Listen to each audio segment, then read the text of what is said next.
Just quickly, I want to introduce you guys to Pak Toto Sugiri.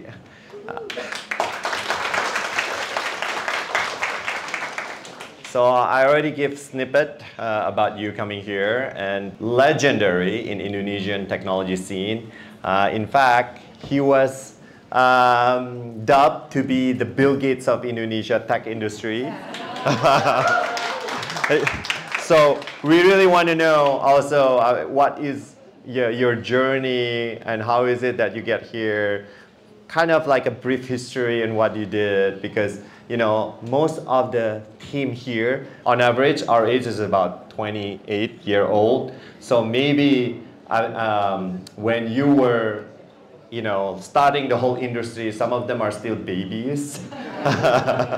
So they need to really understand, who is Pak Toto Sugiri. I know him for quite a long time, and then even when I started my career, his name is already legendary. So now he's like, not even just legend, he's a myth already.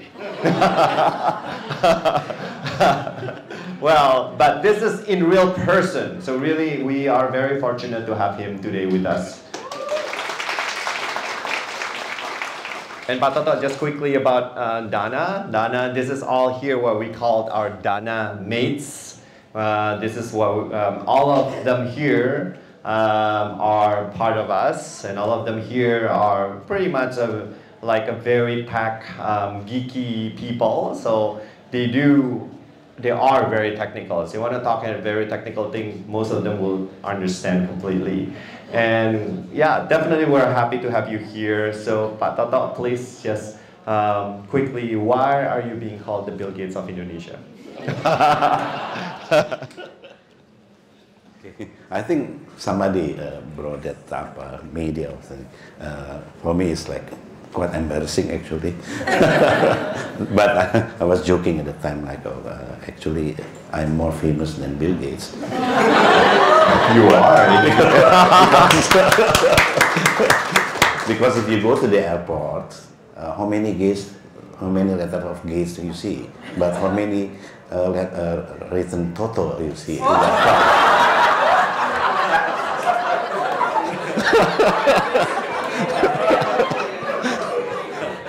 So that name came up at the time I was 98. I was building Bali camp during the crisis.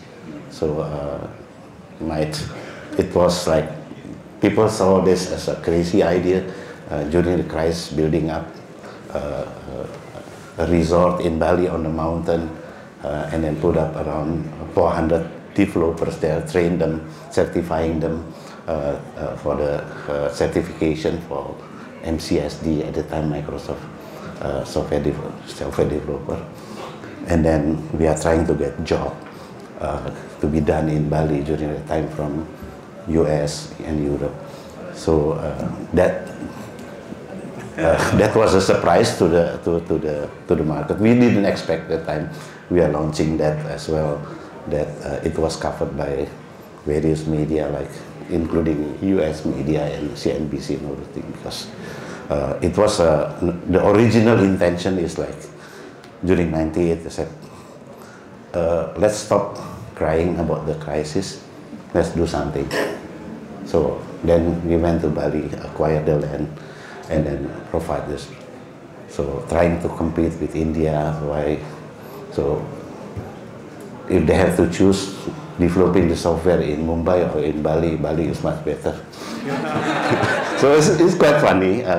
So we start setting up marketing office in Canada, in Europe, and start promoting. It seems that Bali is easier to be introduced than Indonesia. Some of them is asking like, is Indonesia part of Bali? So the way we get clients, we invite them to come to Bali and then see our site, and including Bali itself. After that, they say, "Oh, I'm going to try to get a project, and I want to spend my time here." So that was, yes, I started my career as a programmer. I was a very passionate programmer, but 81, tried to find a job in Jakarta. it was really hard. I remember during that time, only 2 companies in Indonesia has computer. One is Sudarpo, the other one is Tripatra Engineering. So I landed at Tripatra Engineering as a programmer. It's like maybe you can explain a bit what Tripatra is. I don't think anybody here. Tripatra Engineering is an engineering company serving the oil and gas industry. So a bunch of engineers from ITB and that. So that's how I started. But I insisted to become a programmer. So then 83, I was asked to set up the IT department at Bank Bali. So I spent around 6 years there. So writing the software, bringing the system up and running until I understand the whole banking processes, because it was a very hard work. So 89 get bored the banking. Nggak boleh gondrong.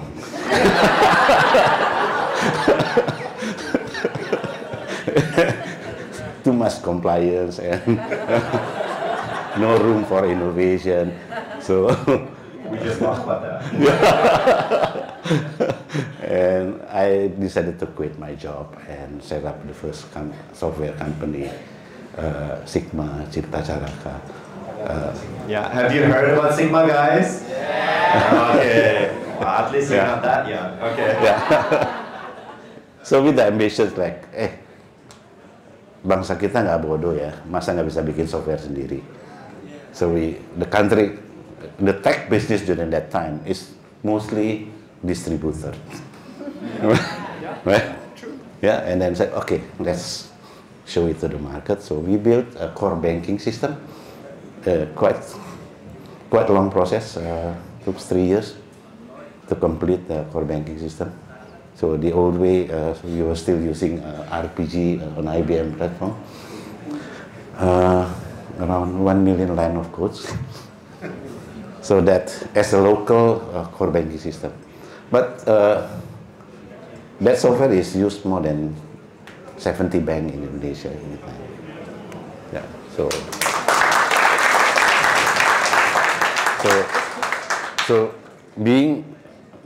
having the first success on it, so we have more confidence. So then we had more ambitions. Like, actually, I would love to see that there are more entrepreneurs in the country, especially in the technology sector. So we put that as our mission. The founders of Sigma, we say like, okay, we have to generate more entrepreneurs. So at least out of our employees, so we encourage our employees to set up their own company and joint venture with them first. After that, so that's becoming the Sigma mission. So that's why we took some initiative. Like 94, we set up the first ISP in the country, Indonet, still using the dial-up modem. Berisik. So that is also start from zero, and then basically, and then that's after that comes the journey. Like we struggle definitely. Indonet, the first year we lost all our capital because with the idealism. So like, oh, kalau ada internet. Nggak kasihan lagi Indonesian students, so we feel so pity about it because they have to learn from the photocopy dari buku. So if there is an internet connection, they can learn faster. Right? So we move into university. So what happens? We get like 6,000 subscribers all over the country, only 2,000 paying. So we learn, but until today, Indonet still there. Yeah. But learning as an entrepreneur is. Yeah, it's how many years? It's 30 years already, right? Indonet?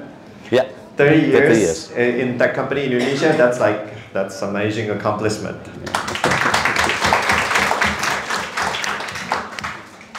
The next journey was like at one time, I think it was 2006. I still remember Pak Sofian Jalil as a Menek or BUMN. He's looking for a local IT company that he wants to grow as well, to use as to consolidate the state-owned IT. So it was an honor at the time for me, like if they are looking at Sigma, and said, okay, Sigma was the largest IT company during that time. We have data center, we have Balicam software development, and then the core banking system and everything. So then I agree that the country take it. So then they appoint Telkom to become the vehicle to take Sigma. So they acquire 80% of the stake of Sigma with the promise of listing the company within 3 years, because I was worried about the compliance in governance in BUMN. So yeah, that was where Sigma moved to Telkom. So I spent 3.5 years accompanying them as a commissaris utama, as a chairman.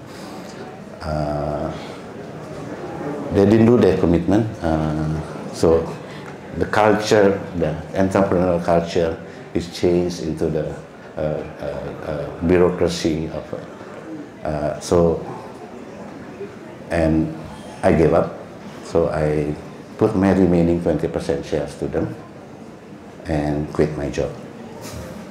Left my baby. So that was 2010. So from there, then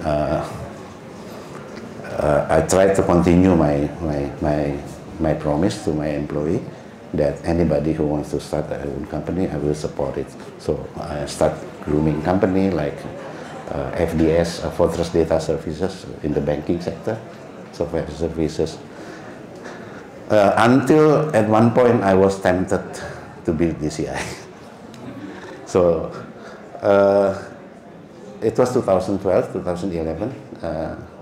The government start to be concerned about the Indonesian data.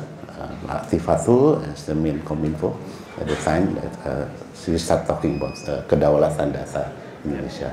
That data is the next oil. If the oil itself, the raw oil, is sitting outside the country, how do we take the benefit of it? Some more for the country security as well. So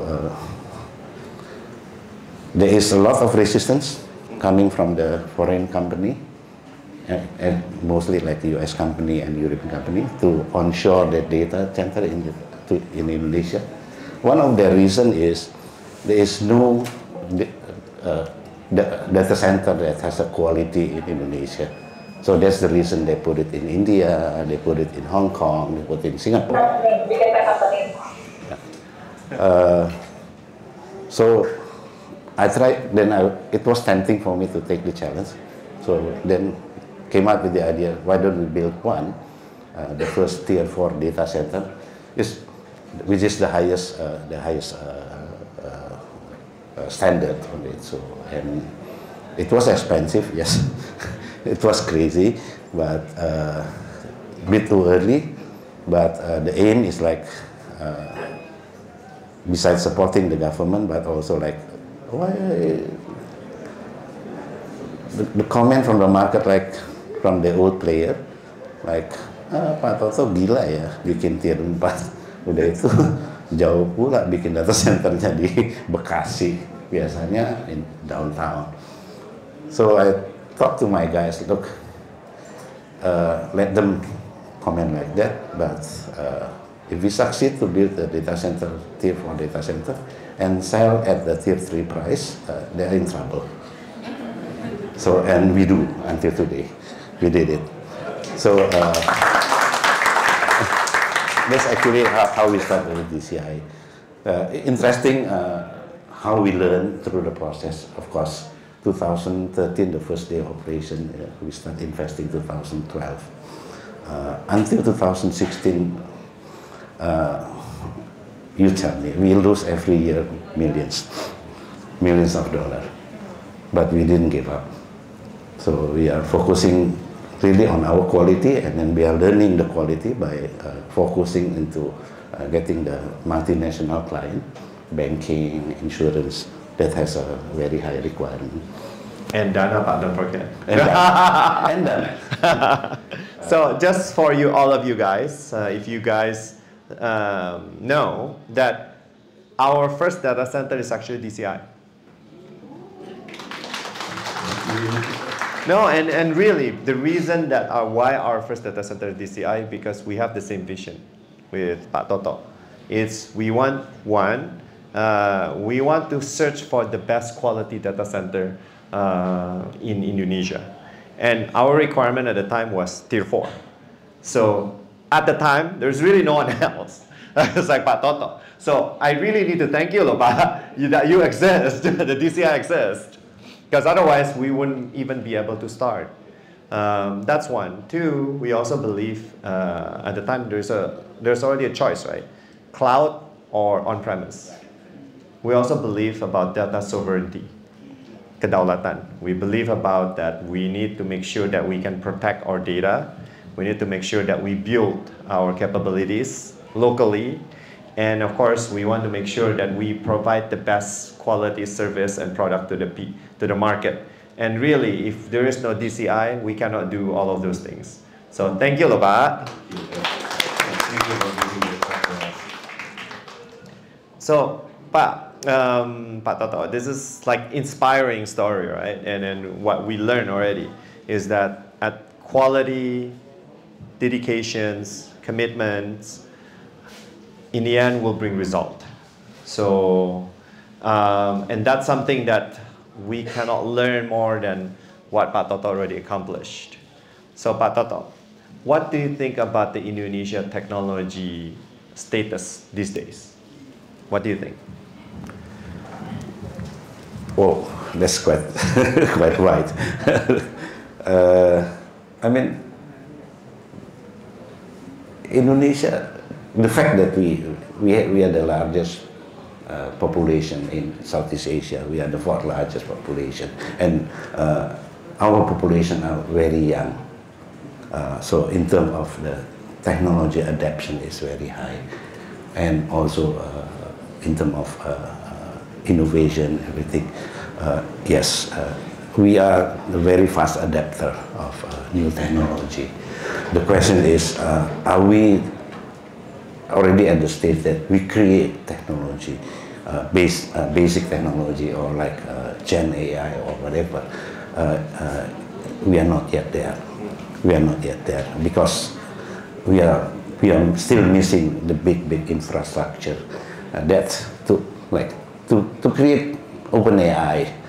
How many billions you need, right? And you have to pump into this, including the government support and everything. We still need that, but our young guys are very smart. That's why I believe that only the supporting infrastructure is not yet there. So in terms of AI, for example, yes, realistically, we will be using those AI model in the country and converting this into value-added services, increasing the higher productivity in our economy. That is the attitude that we are taking now for our country. So I don't want to be wishful thinking, like, oh, we create our own AI. No, but try to get the benefit of it, increase the productivity and everything, like in various sectors. That's my. Agree with you, Pak. We had a. So I was just having this meeting in World Economic Forum, and then we discussed about actually this about foundation technology, such as LLM, it's a foundation technology, right? Should we build it? To be honest, I mean, and that's a resolute agreement from a lot of people in the room, in the countries, other countries as well. I don't think we should at this point of time. Why? It's very expensive. Two, at the end of the day, it will be utilized by everyone. I think that's what we can see, that everyone is not going to, close it. In fact, everyone's going to open it. And the fact that there are now many, many players in the market competing against the same market share. In fact, I'm the one who's give the comment. This is the best of time ever to use them, because this is the only time in the next few years until competition started to become narrowed down, that everyone actually is subsidizing. And they're subsidizing significantly. So this is actually the best of time to utilize the tools, the LLM that's already available in the market. And one day when they started to converge, then we can learn whether or not, and then we can start to see whether or not we need to build ourselves, whether or not we don't need to. That's something that we can decide later. But this point is too expensive. So the key here is actually, this is a key and factor for everyone. It's not to just build or depend on foundation tech, but to build knowledge base. And this is the key word here, to build knowledge base or domain expertise. That is something that LLM will not be able to do, because LLM is just a large language model where they can just predict the next word based on statistical ratio numbers that are currently already existing in the market. But knowledge base is something that every entities, every individuals, that every institutions have. And we need to build them, and then we need to be able to secure them. So data sovereignty, once again, is important. Data privacy is very important. So Pak Toto, I have a question for you. So what should we do as a company or as a country to protect our own data? Yeah. First, I think if the question will be is the data, our data, our public data, sitting on our law, the country law enforcement or not? Or if it's sitting outside the country, it's not that easy. We have to make a bilateral and whatever thing. So I think the idea of having to onshore the public data in Indonesia is a first step to protect our data. Then the whole thing is under the Indonesian law, right? And then some more as well. Our country, our government needs their data as well. They have to analyze the data. They have to study the data. It's a sad thing that even the government still paying foreign company to know the Indonesian consumer behavior, right? AC Nielsen, right? We don't know, right? Actually, if the government is smart, they will engage local companies like DANA, Tokopedia, and everything, and study the data, right? If the data is sitting here, right?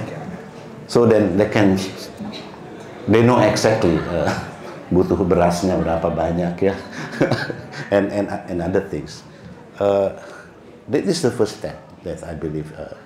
Yeah, unluckily, that was the law was like that by 2012, PP 82, that requires every public data, Indonesian public data, has to be in the country, but it was revised by PP 71 5 years later. So now we are talking to the government. We're like, look, it has to be onshore. We're including all the Facebook data and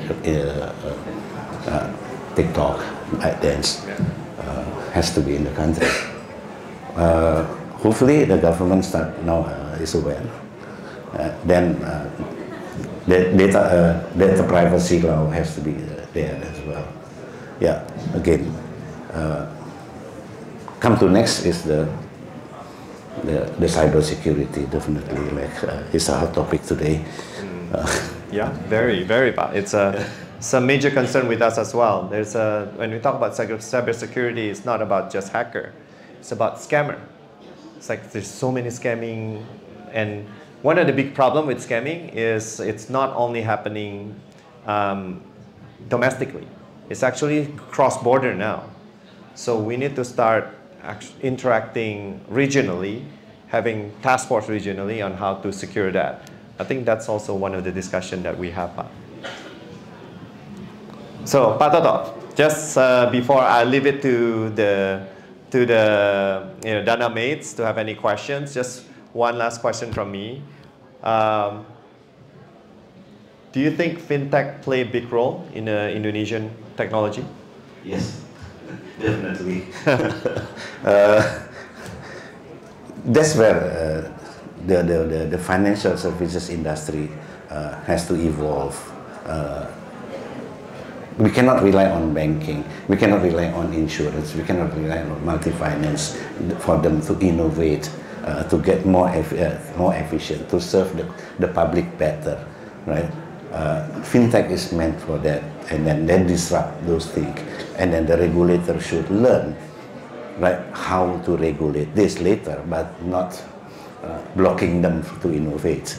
So being bank is bad because you are bound to be. I raised that question at the time Anderson took Bank Bumi Arta. I said, why do you do this? Why do you do this? You will have to stop to innovate, right?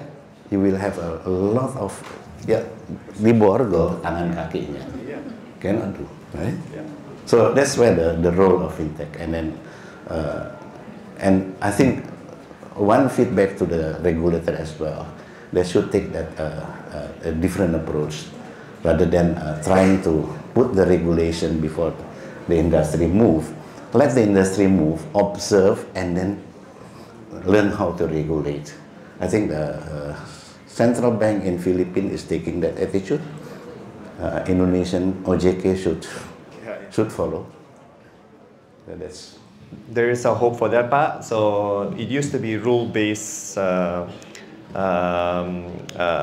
regulations, but they're going to start to move it to principle-based regulations. But it takes time because the mindset need to change. So they're actually saying they're already principle-based, but then they still need to say, can I see your documents and everything? So they still take time, but that's very encouraging. So thank you so much, Pak Toto. But I want to, thank you. But I want to leave some questions to you guys because that's your opportunity once again. Hello, Pak Toto. Thanks for coming. Atika from People for Tech. So a couple of questions, but before I can go to the questions, I'd like to thank you again because you're inspiring stories of the products, also the business kind of like angle and perspective. But here I would like to know about your point of view in terms of the leadership, because here we don't want to only think about the business, also the product, but you as an inspiring person, we want to know your options, how actually your options to be a good leader. Maybe it can be targeted as well for our team here to check and, okay, so to become Pak Toto, right? So how is it your perspective, also how your preferences to be a good leader?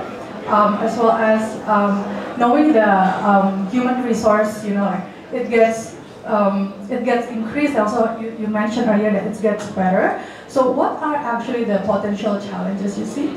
And if you see that challenges, can you note us what should be our preparations on that? All right, so it's just like couple of questions. Oh, wow, okay. A lot of questions. Okay. To be honest, I consider myself as very bad in the field of human resources.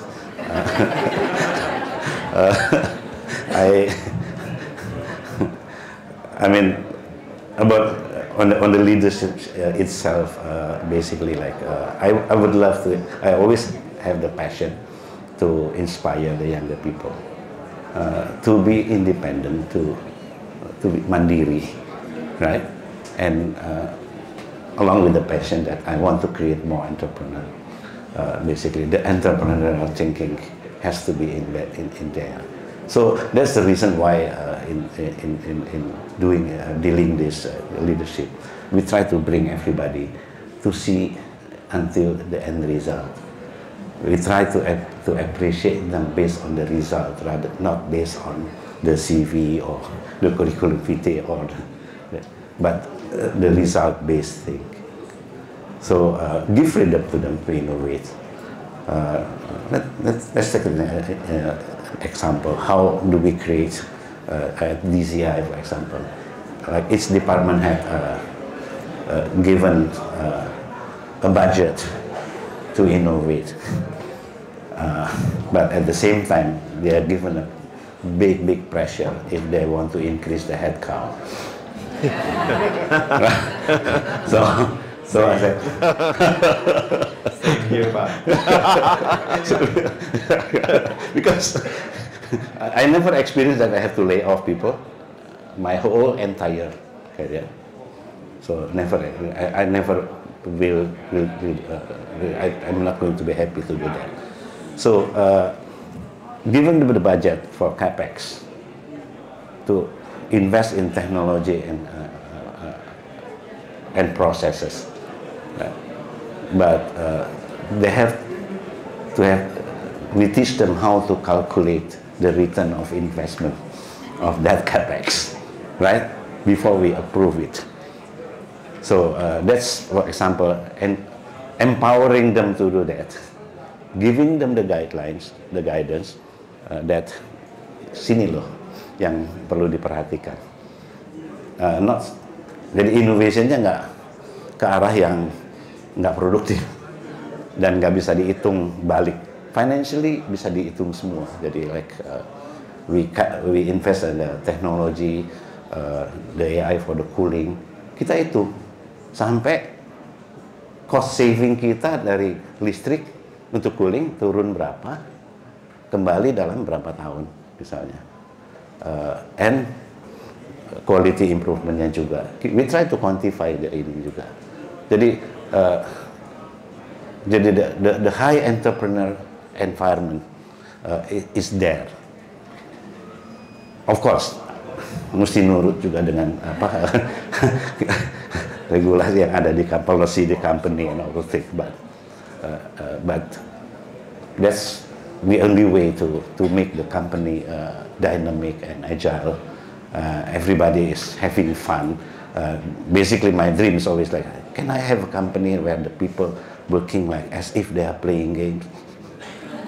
So everybody who play games want to win, want to reach the high score, and they are not getting tired. They innovate, bukan kepaksa gitu, not driven by.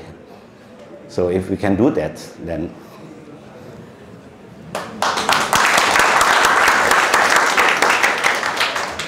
But just to close everything before we have the. Since we have one more question from Is there Carrie. time? Yeah. Yes. there's Okay. time. Oh, Carrie is our Chief Risk Officer. Where are you, Carrie? So, okay, just quickly. Talking about that, how do you rate Indonesian IT landscape vis-a-vis ASEAN neighbors? Recent big tech giants like Apple, Microsoft, Nvidia, Amazon, putting their investment in the region mostly small. And they actually, Microsoft put some in Indonesia as well. Even what do we do like it, what it is to be competitive? Okay. Okay. Yes, we are facing now the competition also in Southeast Asia. Malaysia is coming up. They increased the size of the data center quite significantly in Johor Bahru. Indonesia actually, on paper, we have the biggest prospect. Why? Specifically for data center, also for the AI. The main point, the main factor that's important is the electricity. Indonesia has a lot of space. Indonesia has a lot of electricity abundant and green energy as well. Geothermal, hydro, and we have a lot of space to deploy our solar farm and everything. So compared to Singapore compared to, that is one thing. So the thing that we are not competitive are several things. One, on electricity, we are quite competitive. The price is okay compared to the neighboring country. This is a big factor. The thing is, we are not competitive is one, regulation. There is no clear regulation about, for example, about what we call it, trusted data zone. Trusted data zone, there is no clear regulation by when the police or the Indian government can force the data providers. That is one. Second, of course, the incentive. Malaysia, Singapore, there is no import duty for bringing any goods, especially that is significant. To size up the AI data center, they have to bring those expensive servers.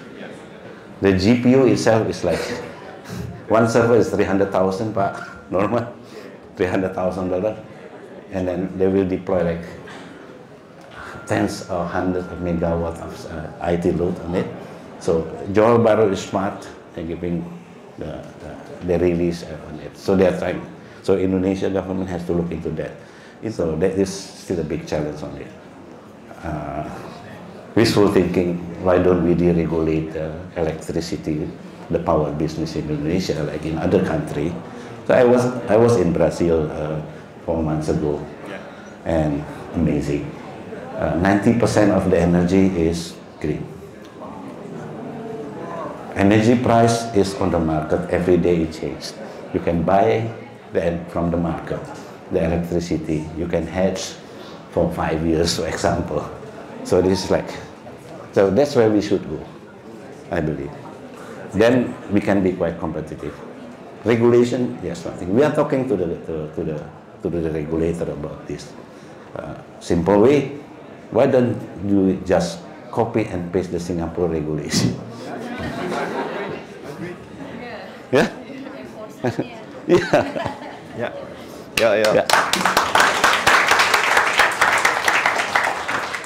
Thank you, Pak. Just one last comment from you. What message would you want to give this young, aspiring team about what we should do going forward, or also the other one, what we should not do going forward? Okay. Well, what we should do, basically, like according to the spirit, like if those young guys they have the self-confidence. We as Indonesian, we should believe that we can do it. We can build. Even the most difficult thing maybe not during my lifetime, but maybe in 20 years that Indonesia come up with the foundation technology itself as well. It's not impossible, right? So that is so not giving up or having the old mentality. We should have the self-confidence that at least we can serve our own country independently. At least, if not, we can also go and serve the bigger world. So that is that attitude that we should have, and keep learning, keep innovating, and try to serve the community. Use that as a motivation in doing anything useful for it. So saya pegang pedoman itu selalu dalam hidup. Kalau bisa jadi orang baik dan berguna. Karena jadi orang baik itu lebih susah, jadi berguna dulu aja deh.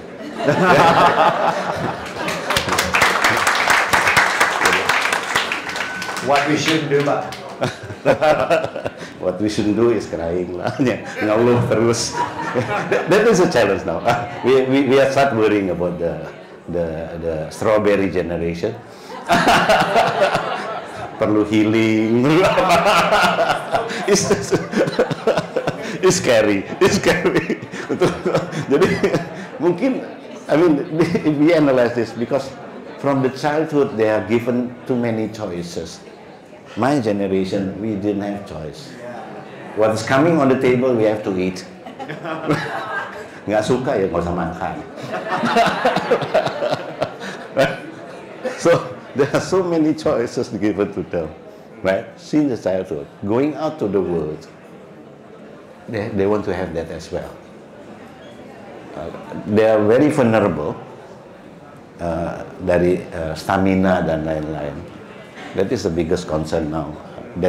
That's something that we should be aware. And wow, thank you, Pak. Thank you so much.